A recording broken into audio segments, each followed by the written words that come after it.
Wasta'inu bis-sabri was-shalah wa innaha lakabiratun illa 'alal khashi'in.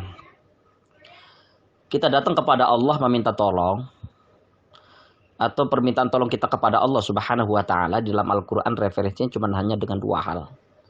Satu dengan sabar, kedua dengan sholat. Mengenai hal sabar, sabar ini bukan duduk manis, duduk menung di pojok pintu tanpa ada ikhtiar. Sabar ini setelah kita ikhtiar, setelah kita berusaha, kemudian kita menunggu keputusan yang terbaik dari Allah. Nah, keputusan yang terbaik dari Allah dengan segala hal yang harus kita terima dan posisi kita menerima atau tidak, itu menentukan diri kita sabar atau tidak. Dan apabila ketika kita sudah berikhtiar baik dengan cara yang baik, Allah sudah mengatakan kok dalam Al-Quran, innallaha ma'as sabirin. Allah beserta orang-orang yang sabar. Artinya al khairu minallah wa syarru bin nafsi. Sesuatu yang mutlak itu datangnya dari Allah. Sesuatu yang baik itu datangnya dari Allah. Jadi Allah itu mutlak baik. Wa syarru min nafsi. Sedangkan yang buruk bisa dari diri kita. Maknanya apa? Maksudnya apa? Ketika sesuatu yang baik kita laksanakan, segala bentuk ikhtiar yang baik kita lakukan, maka hasilnya insya Allah baik. In ahsantum li anfusikum wa idza asatum falaha. Kalau kita baik ya baik dapatnya. Nanam jagung ya panen jagung. Nanam kurma ya panen kurma. Nanam mangga ya panen mangga. Jangan berharap kita panen kurma, panen mangga, atau panen sesuatu yang baik dari bentuk buah-buahan kalau yang kita tanam ilalang. Kadang-kadang kita nanam jagung, nanam singkong pun ilalang ikut tumbuh di sampingnya kok, yang itu. Jadi yang pertama sabar. Innallaha ma'as sabirin. Ikhtiar saja, lakukan saja setiap ikhtiar itu karena Allah. Walaupun kadang-kadang memang sesuatu yang kita anggap baik belum tentu menurut Allah. Sesuatu yang Allah takdirkan kepada kita menurut kita buruk bisa jadi baik menurut Allah.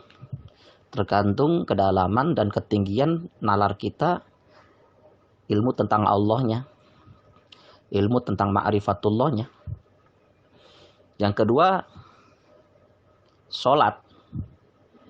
Wa innaha lakabiratun illa 'alal khashi'in. Dan ketika kita berbicara sholat ini, Allah sudah mengatakan dalam Al-Quran, bukan sesuatu yang ringan, kecuali orang-orang itu orang khusyuk. Maka dulu para sahabat pernah mengikuti sayembara yang diadakan oleh Nabi Muhammad SAW tentang sholat khusyuk. Nabi pernah membuat sayembara di mana siapapun pemenangnya yang bisa lolos sebagai al-khasyi'in atau orang-orang yang sholatnya khusyuk dapat sorbannya Nabi. Oh, saat itu para sahabat berebut siapa yang tak nak mau sorbannya Nabi. Semua pasti mau berebut dengan sorban indahnya Nabi. Nah, saya kira jangankan sorbannya Nabi kan gitu ya, air ludahnya Nabi pun pasti rebutan gitu. Karena kita meyakini bahwa sesuatu yang ada pada diri Nabi pasti adalah sebuah kesempurnaan. Para sahabat berlomba-lomba. Wah, ada yang baru takbiratul ihram tumbang. Ada yang baru ruku tumbang. Intinya banyak yang nggak lewat lah. Terakhir Sayyidina Ali karramallahu wajhah. Sayyidina Ali pun ternyata ketika salam pertama tumbang juga. Apa artinya? Ngikut, tetap ingat gitu. Janji bahwa siapa yang sholatnya khusyuk akan mendapatkan sorban indahnya Nabi. Makanya Allah mengatakan wa innaha lakabiratun illa 'alal khasyi'in. Berbicara atau berkenaan dengan sholat yang khusyuk, Imam Ghazali pernah memberikan sebuah metodologi. Jadi khusyuk ini bukan perkara yang mudah. Khusyuk ini sesuatu yang tidak mudah, sesuatu yang sangat berat. Maka kata Imam Ghazali, minimal khusyuk dalam sholat itu kita bisa upayakan di 3 hal. Dalam satu riwayat yang lain dikatakan di niat ya. Kalau dalam kitab Fawaidul Mukhtar li Salikil Akhirah beliau mengatakan di lafaz inni wajjahtu wajhiya lilladzi fataras samawati, ketika mengatakan inni wajjahtu wajhiya lilladzi fataras samawati wal arda hanifan musliman wa ma kana minal musyrikin. Inni wajjahtunya itu menghadapnya betul-betul kita targetkan ke Allah. kita fokuskan ke Allah. Yang kedua, ketika membaca surat Al-Fatihah, lafaz iyyaka na'budu wa iyyaka nasta'in. Ketika ka-nya itu ke Allah. Iyyaka na'budu, hanya kepadamu lah kami menyembah. Wa iyyaka nasta'in, dan hanya kepadamu kami memohon pertolongan. Jadi ka-nya itu ke Allah. Dan yang ketiga, kata Imam Ghazali, beliau mengatakan, ini metodologi ya, ini metodologi itu kan cara. Cara itu kan bisa iya, bisa tidak. Mungkin ada ulama-ulama yang lain punya metodologi yang lain gitu. Fadl.